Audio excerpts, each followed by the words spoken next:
you mentioned that that for there are 14 GOP candidates right now. Scott Walker, who a lot of people thought he was going to run a diverse campaign that was going to be a force to be reckoned with, he drops out early, then pleads with other GOPers, please drop out also. You're doing a disservice to the American public.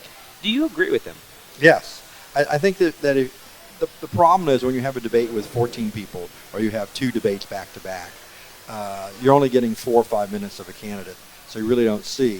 I think the debate that really was the high watermark for Donald Trump was when CNN had the 3-hour debate. Mm-hmm. So instead of getting just 4 or 5 minutes of Donald Trump, you got 15 minutes. And what you saw was a smart guy who is a mile wide and an inch deep. Mm-hmm. His policy expertise was very, very limited. Also with Ben Carson.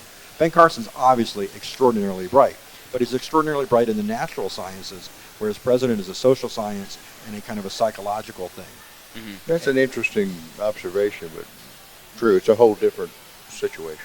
Right. And I've met him several times. My brother did a private interview with him. Jimmy Carter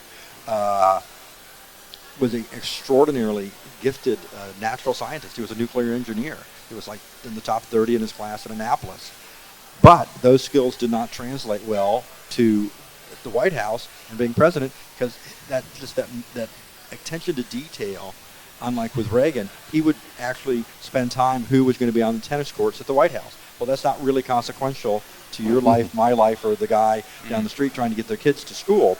Whereas Ronald Reagan took a little bit broader approach. He wasn't as good at the technical details, but he understood people better.